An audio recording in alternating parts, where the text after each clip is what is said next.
Hey everyone, welcome to another episode of Zen, Grit, and a Dash of Mischief. I'm Andresh, and today we're diving into something that's been keeping me up at night lately. The art of letting go as a parent and following your goals, but being a good parent. Here's the thing. We live in a culture obsessed with pushing through, grinding it out, and never quitting. Winners never quit, and quitters never win, right? But what if that's not always true? What if sometimes the most courageous thing you can do as a parent is to walk away from something that's not working? Today, I want to have a raw, unfiltered conversation about those moments when you stand at the crossroads of parenting decisions. Those gut-wrenching times when you have to decide, do I keep pushing forward with this approach, this expectation, this battle with my kid, or do I let go? I've been thinking about this a lot lately, watching friends navigate their teenagers' college decisions, seeing others struggle with letting their toddlers face natural consequences, and honestly, wrestling with my own stubborn attachment to how I think my kids' lives should unfold. The truth is, there's no parenting manual for knowing when to hold the line and when to surrender. No clear signal that tells you, this is the moment to let go. And that ambiguity can be paralyzing. So today we're going to explore both sides of this tension. We'll talk about the wisdom that comes from knowing when to walk away and the strength it takes to keep going when everything in you wants to quit. We'll discuss the false guilt that keeps us locked in patterns that aren't serving our families, and how to recognize when persistence is actually the right call. No sugarcoating, no Pinterest perfect parenting advice, just honest reflection on one of the hardest skills we need to develop as parents, discernment. Because sometimes loving our kids means letting go of our expectations, our control, or even our dreams for them. So buckle up. This might get uncomfortable, but I promise it'll be worth it. Letting go isn't weakness, my friends. It's wisdom in motion. It's that quiet voice inside that whispers, this isn't working anymore, when everyone around you is shouting to keep grinding, to push harder, to never surrender. We've all felt that inner shift, that moment when you realize you've been holding on so tight that your fingers literally ache, not just from effort, but from fear. Society has sold us this narrative that strength is measured by how long you can endure pain, how much you can sacrifice, how tightly you can grip something that's clearly slipping away. But I've learned, often the hard way, that sometimes the strongest thing you can do is open your hand and release. Think about it. We celebrate the parent who pushes their kid to stick with piano lessons, despite tears and tantrums, but rarely acknowledge the wisdom of the parent who recognizes their child's genuine distress and pivots to something that might better serve them. We admire the mom who juggles 3 jobs to maintain a lifestyle that's slowly killing her, but question the one who downsizes to prioritize her mental health and presence with her children. The challenge is recognizing the difference between normal resistance and genuine misalignment, between temporary discomfort that leads to growth and sustained suffering that leads to damage. That discernment, it's an art form, not a science. I remember battling with my daughter over swim lessons. She was terrified, but I kept pushing because, well, water safety is important, right? Week after week of tears and fights until one day I saw something different in her eyes. Not just fear, but a deep sense of betrayal that the person she trusted most wasn't hearing her. That's when I knew. This wasn't about swimming anymore. It was about trust, about being seen and respected. Letting go of those lessons wasn't giving up on water safety. It was honoring a deeper truth in our relationship. We found another approach months later that worked without trauma. But had I kept pushing, I would have won the battle and lost something far more precious. The wisdom is in distinguishing between what deserves your tenacity and what's asking for your surrender, between resistance that needs to be pushed through and signs that you're heading down the wrong path entirely. This isn't just about parenting decisions. It's about careers we've outgrown but cling to for identity, friendships that drain us but we maintain out of loyalty, beliefs we've inherited that no longer align with our truth. Sometimes letting go is the exact thing we need to do, even when, especially when, it's the last thing we want to do. Because here's the truth that few people talk about. Letting go isn't the end of the story. It's often where transformation begins. It's not the period at the end of a sentence. It's the space that allows a new paragraph to form. Life doesn't always deliver its most profound lessons with gentle hands. Sometimes they come wrapped in struggle, bundled with pain, tied with the rough twine of adversity. In the blog, there's mention of paralysis and heartbreak, those moments that force us to confront our limitations, not by choice, but by circumstance. I've had my own versions of these wake-up calls, not physical paralysis, but moments where life stopped me in my tracks.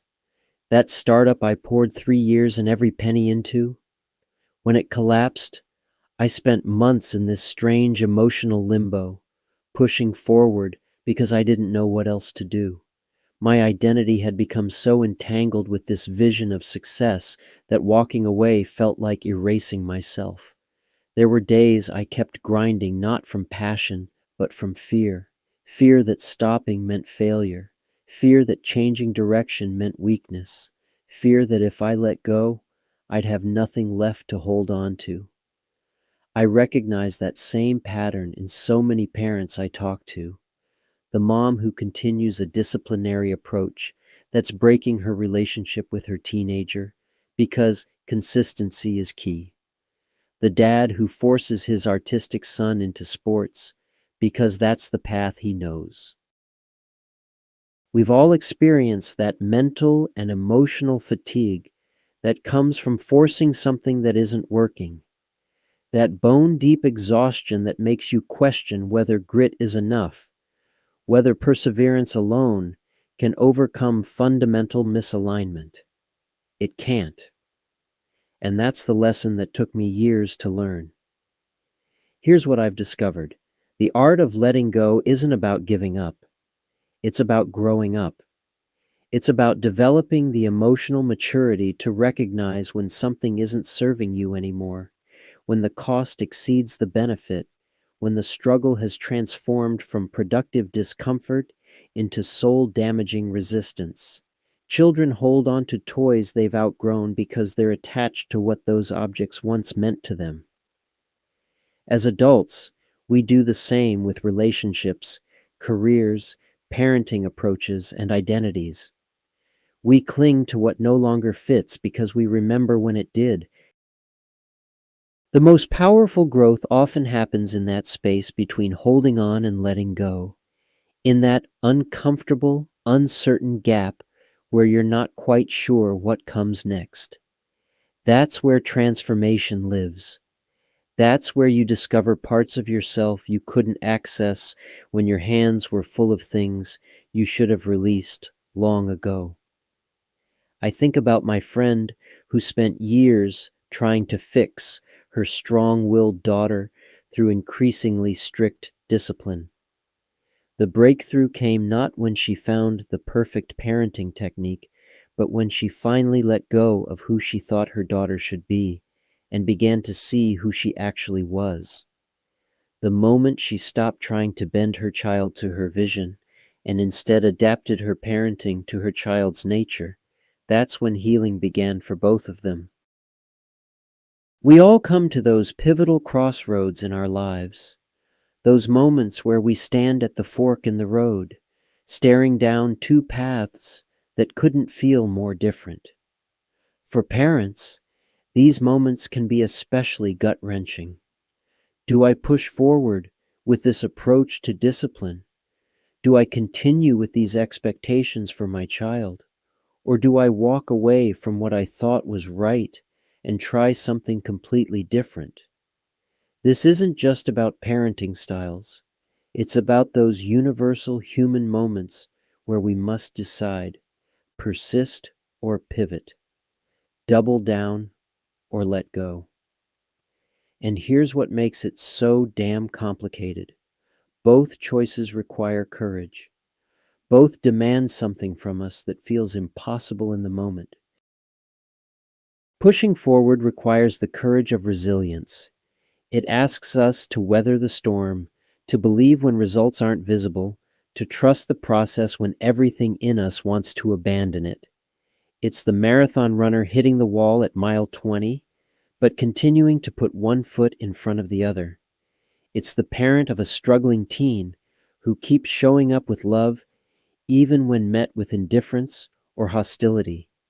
But walking away, that takes a different kind of courage entirely. The courage of wisdom. The courage to admit that something isn't working, despite your best efforts and deepest hopes. The courage to face judgment from others and from that harshest critic of all, yourself. What complicates this decision even further is how rarely we make it in isolation. Our choices are shaped by a constellation of influences, both internal and external. Think about it. When you're deciding whether to maintain a boundary with your child or relent, you're not just weighing your own values. You're carrying the weight of how you were raised, advice from friends and family, cultural expectations, social media parenting experts, and those subtle societal pressures that whisper, "Good parents never give up." I remember when my nephew was struggling in his first year of college. My sister was torn between pushing him to stay the course, because we're a family that finishes what we start, or supporting him in taking a break to reassess. The pressure she felt to make the right choice was immense. Everyone had an opinion, and each path required its own form of bravery. What I've learned is that these decisions aren't about finding the universally correct answer. They're about finding the answer that's aligned with your deepest values and your specific situation. They're about developing the discernment to know when persistence serves growth and when it merely postpones necessary change. The wisdom is in recognizing which form of courage each situation calls for. Sometimes the bravest thing you can do is stand firm when everything is telling you to retreat. Other times, the true courage is in letting go when everything, pride, fear, habit, is telling you to hold on tighter. Let's talk about self-care for a minute. And I don't mean the Instagram version with fancy bath bombs and $200 candles. Don't get me wrong, I love a good eucalyptus soak as much as anyone. But for parents, real self-care goes way deeper than whatever's trending on social media. Emotional self-care is the work that happens beneath the surface, the invisible labor that changes everything visible in your life. It's about finally acknowledging that storm of feelings you've been outrunning while managing everyone else's emotions. It's recognizing when you're stretched too thin before you snap. It's building the awareness to say, "This doesn't feel right," when something violates your inner knowing. Parents, we become experts at reading our children's needs while simultaneously becoming strangers to our own. We can detect a fever from across the room, but miss the emotional temperature rising within ourselves until we're boiling over. That disconnection isn't just unhealthy, it's unsustainable. Real emotional self-care starts with permission to feel everything. The frustration when your toddler rejects the meal you just prepared, the grief when your teenager pulls away, the rage that bubbles up when you haven't slept properly in years. These feelings aren't failures, they're information. They're your internal navigation system trying desperately to get your attention. But awareness is just the beginning. The real power comes in boundaries, those invisible force fields that protect what matters most. And here's where most of us struggle. We've been conditioned to believe that good parents have no boundaries, that sacrifice equals love, that putting yourself last means putting your children first. That's not true information, and it's dangerous at that. Your children don't need a martyred parent who's running on fumes. They need someone who models what it looks like to honor your own humanity. Someone who shows them that love includes self-respect. Someone who demonstrates that no is a complete sentence that doesn't require justification. And then there's expression, finding healthy outlets for everything you're carrying. Maybe it's writing in a journal no one will ever read. Maybe it's screaming in your car with the windows up. Maybe it's calling that one friend who lets you be gloriously imperfect without trying to fix you. Whatever it is, expression prevents those emotions from calcifying into resentment or exploding at the wrong moment. This isn't selfish, it's strategic. It's understanding that you can't pour from an empty cup isn't just a cute saying on a coffee mug. It's the fundamental principle of sustainable parenting. It's recognizing that your well-being isn't separate from your family's well-being. It's the foundation of it. The most radical act of love you can offer your family might be taking care of yourself in ways that aren't photogenic or praiseworthy, in ways that might even make you temporarily unavailable, in ways that might challenge everyone's expectations of you, including your own. Let's get practical now. I want to break down some actionable emotional self-care strategies that go beyond theory, things you can start implementing today. First, learn to say no without the 3-paragraph explanation that follows. We've all been there, declining something and then immediately launching into this elaborate justification. I can't make the school bake sale because I have a deadline, and my mother-in-law is visiting, and my cat needs medication. Stop. No is a complete sentence. You don't owe anyone your reasoning, especially when it comes to protecting your energy. Practice it in the mirror if you need to. I won't be able to take that on. Period. End of story. Move on. Let go of outdated identities you've outgrown. Maybe you were once the mom who made everything from scratch, the dad who never missed a game, the parent who volunteered for every committee. If those roles no longer fit, release them without guilt. You are allowed to evolve. Your parenting identity isn't fixed in amber the moment your child is born. As they grow and change, so will you. Honor that evolution instead of clinging to versions of yourself that no longer serve you. Stop chasing people, goals, or paths that consistently drain your spirit. Pay attention to how you feel after certain interactions or activities. Does calling that particular friend leave you exhausted? Does volunteering for that specific committee fill you with dread? Does pursuing that career path feel like walking through mud? Your energy doesn't lie. If something consistently depletes you rather than fuels you, that's data worth listening to. Trust that what's meant for you won't require you to abandon yourself. This is crucial. The right opportunities, relationships, and paths might be challenging, but they won't demand that you sacrifice your core values or well-being. If staying in something requires you to betray yourself repeatedly, that's not perseverance, it's self-abandonment. Create small rituals that reconnect you to yourself. Maybe it's 5 minutes of breathing before you start your car.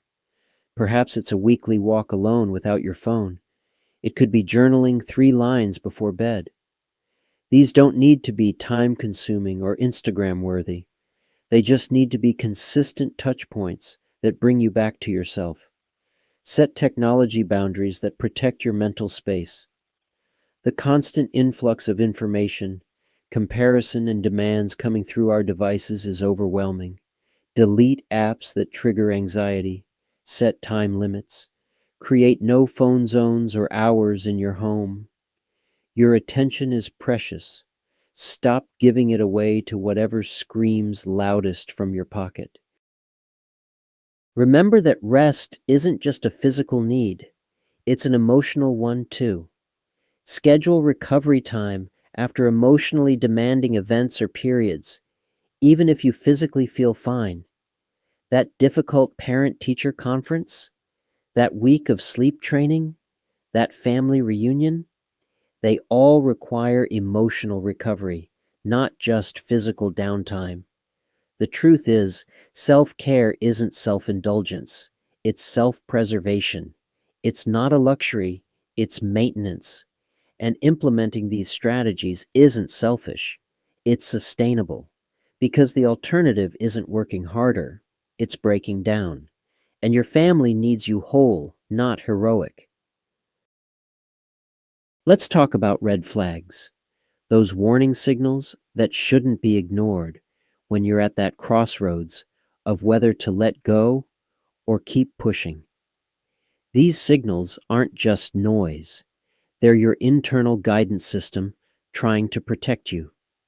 The first red flag is when you're consistently more drained than driven. Remember that initial passion you had? That fire in your belly when you started a project, pursued a goal, or even adopted a particular parenting style? When that excitement has been replaced with a persistent heaviness, pay attention.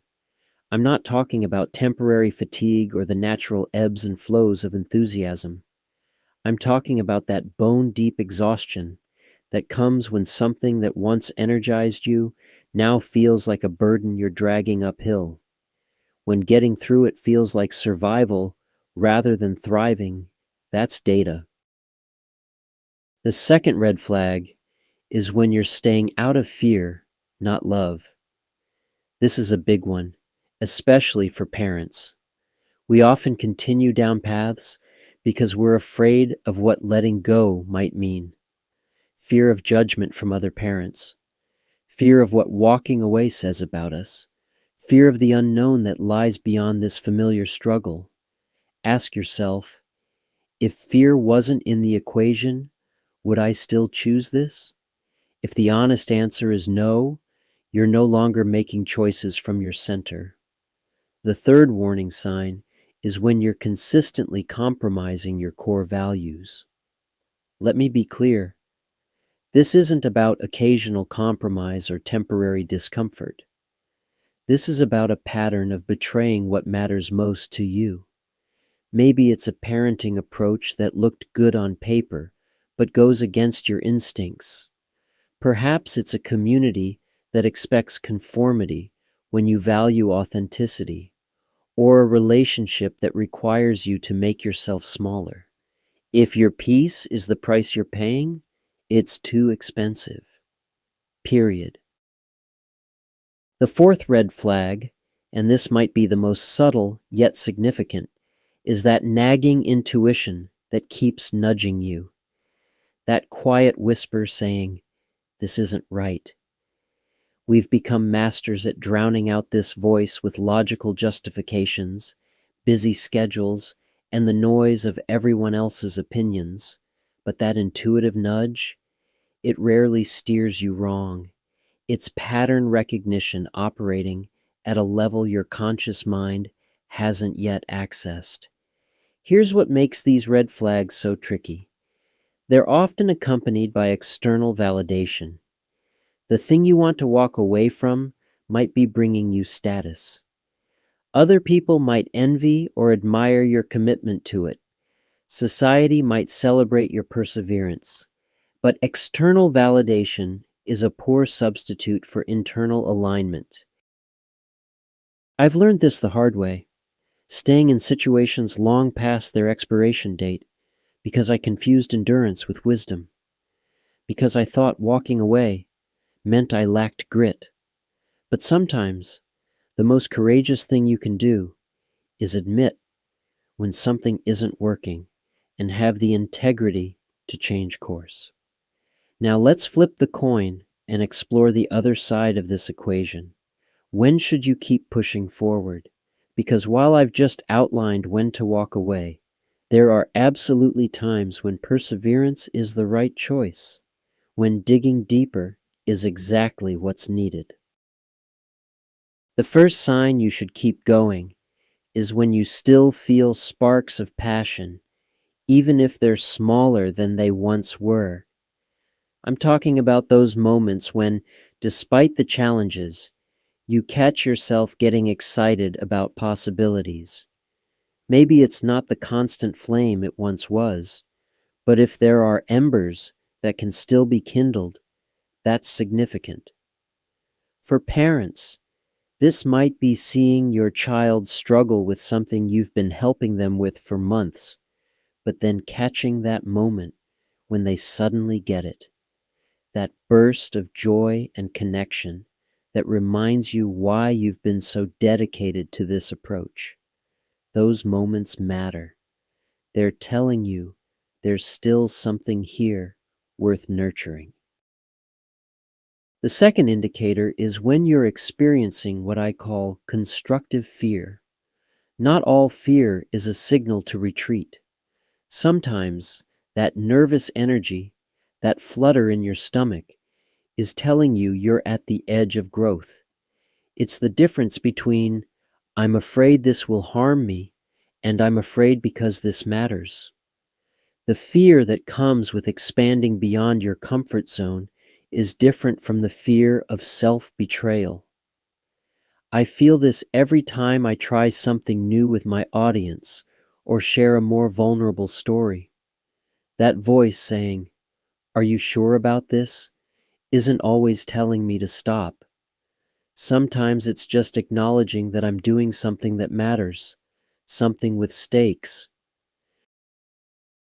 The third sign to keep pushing is when you're seeing progress, even if it's slower than you'd like. Momentum isn't always dramatic.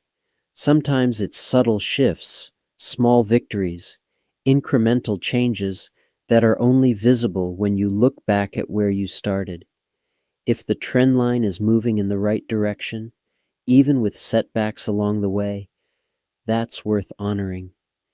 Maybe your child's tantrums haven't disappeared, but they're learning to recover more quickly. Maybe your creative project isn't where you envisioned, but it's evolving into something unexpectedly meaningful. These are breadcrumbs on the path telling you to keep walking. The fourth indicator is that you're doing it for the right reasons. Alignment over ego. When your actions align with your core values rather than external validation or fear-based motivations, that's powerful data. You're not pushing forward to prove something to others or because you're afraid of being seen as a quitter. You're continuing because it matters to who you are and who you want to be. This alignment creates a different quality of persistence, one that comes from your center rather than from your wounds or your need for approval. It feels different in your body. There's effort, yes, but not the soul-draining kind. These signals aren't always loud. They might be subtle whispers beneath the noise of doubt and fatigue, but learning to recognize them is just as important as spotting the red flags. Because tenacity, when applied to the right things, is a superpower. The trick is discerning when to use it. I used to think I knew exactly what resilience meant. Push through the pain. Never give up. Keep grinding until you drop. Man, how wrong I was. And honestly, this misunderstanding cost me more than I care to admit. Let me challenge something we've all been fed. This idea that grit is just about perseverance, about never quitting no matter what. That's not wisdom. That's stubbornness wearing a fancy motivational t-shirt. Real resilience is nuanced. It's knowing when to dig in your heels and when to pivot. It's understanding that sometimes the strongest thing you can do is surrender, not in defeat, but in transformation. When I had my accident and faced paralysis at 21, I initially defined resilience as fighting to get back exactly what I lost. Every therapy session was a battle to reclaim my former self. I pushed and pushed, convinced that anything less than complete recovery meant I wasn't trying hard enough. Classic toxic grit, right? The kind that makes you believe your worth is tied to never giving in. But here's what nobody tells you about true resilience. It includes adaptability. It was only when I stopped fighting against my new reality and started flowing with it that I found a different kind of strength. I remember the day I finally let go of who I thought I had to be. I was exhausted from another grueling therapy session, my body in rebellion, when something just clicked. Maybe resilience wasn't about getting back to my old life at all costs. Maybe it was about finding beauty and purpose in a new one. This applies powerfully to parenting. How many of us get locked into a particular approach with our kids because shifting strategies feels like failure? We think, I've invested too much to change course now. But what if the most resilient parenting move is sometimes to say, this isn't working, let's try something completely different? I see parents who've spent months on a particular discipline strategy that clearly isn't connecting with their child. The real grit isn't doubling down. It's being brave enough to release your investment in that approach and try something that might actually work. Or consider the parent who sacrificed their dreams for their family. There's nobility there, absolutely. But there's also a point where sacrifice becomes martyrdom, where resilience isn't continuing to give up pieces of yourself, but instead finding creative ways to honor both your needs and your family's. The strongest people I know aren't the ones who never give up. They're the ones who know what to give up and when. They understand that recalibration isn't weakness, it's wisdom. They've learned that sometimes you have to let go of one vision to make room for another that might be even more beautiful. Resilience isn't a straight line. It's not about never falling. It's about how you rise, adapt, and sometimes completely reinvent what rising means to you. As a parent, you find yourself in this bizarre dance between your own becoming and guiding someone else's. It's like trying to read your own life's map while teaching your kid how to create theirs simultaneously. And yet, somewhere along the way, many of us bought into this toxic myth that good parenting means complete self-sacrifice. Let me be blunt. That's bullshit. And it's damaging not just to you, but to the very children you're trying to raise well. I talk with parents all the time who feel this gut-wrenching tension between their dreams and their duties. They whisper confessions like they're admitting to some terrible crime. Sometimes I miss my old creative life, or I still have ambitions that have nothing to do with my kids. As if wanting something for yourself makes you somehow less devoted as a parent. Here's what I want you to hear today. Your dreams matter. Your identity beyond parenthood matters. And actually, honoring those parts of yourself isn't selfish. It's one of the most powerful gifts you can give your children. Think about it. What are you really teaching your kids when you completely abandon your passions, your needs, and your growth for them? You're showing them that love means erasure, that parenthood equals martyrdom, that growing up means giving up. Is that really the lesson you want them to internalize? Your kids are watching you navigate your own humanity with breathtaking attention. They notice how you speak to yourself. They absorb how you handle disappointment. They're studying whether you allow yourself joy, rest, and purpose beyond caring for them. And make no mistake, they'll likely parent themselves and others the same way someday. When you pursue that degree you've always wanted, even if it means studying late after bedtime, you're teaching resilience. When you set boundaries around your creative time, you're modeling healthy self-respect. When you walk away from toxic situations or relationships, you're demonstrating self-worth. I remember a mom telling me how guilty she felt taking a weekend for a photography workshop she'd been dreaming about. When she came back, her 10-year-old daughter had made her a card saying, "I'm proud of you for doing something you love." That kid got what many adults haven't figured out yet, that we parent best when we're not completely empty. The most vibrant parents I know haven't surrendered their identities to parenthood. They've expanded them. They've found ways to weave their passions, their growth, their needs into the family tapestry. Sometimes messily, imperfectly, but authentically. This journey of self-discovery as a parent isn't selfish indulgence. It's necessary evolution. Because you're not just raising children, you're continuing to raise yourself. And both journeys deserve your wholehearted attention. The art of letting go as a parent might be one of the hardest skills to master, but it's absolutely essential, not just for your sanity, but for your child's development.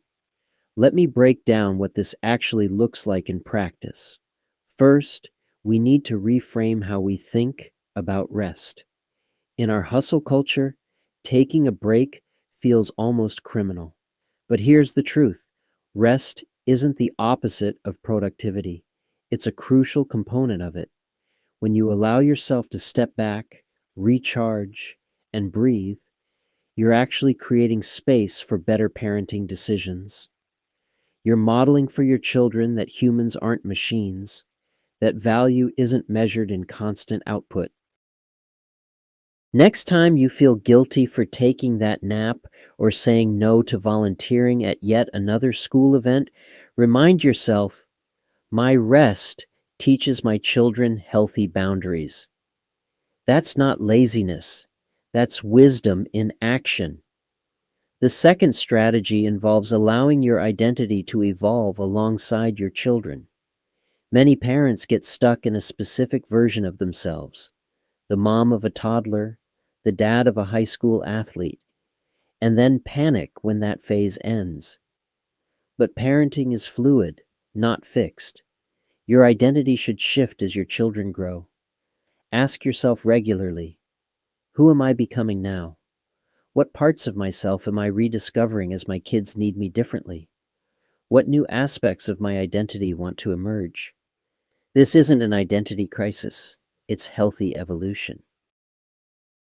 Then there's the critical practice of divorcing your worth from constant doing. Many parents, especially in today's Pinterest-perfect culture, measure their parental success by how much they accomplish, how many activities they shuttle kids to, how elaborate the birthday parties, how spotless the home.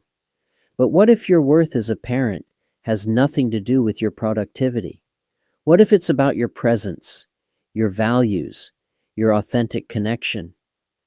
Sometimes the most powerful parenting moments happen in the spaces between doing, in simple conversations, in shared silences, in being rather than achieving. Perhaps the most profound strategy is modeling healthy detachment. This doesn't mean emotional distance from your kids. It means showing them that you can care deeply while holding things lightly. It's demonstrating that you can love them fiercely while gradually opening your hands to let them go. This looks like celebrating their increasing independence rather than clinging to their dependence. It's allowing natural consequences rather than rushing to fix everything. It's resisting the urge to manage their social lives or homework once they're capable of doing it themselves. When you practice healthy detachment, you're giving your children the most precious gift, the confidence that they can navigate the world without you, precisely because you've prepared them to do so. You're showing them that your love is secure enough to set them free, not so insecure that it needs to control them. These letting go practices aren't a one-time event, but a daily surrender, a constant recalibration between holding on and opening up. The paradox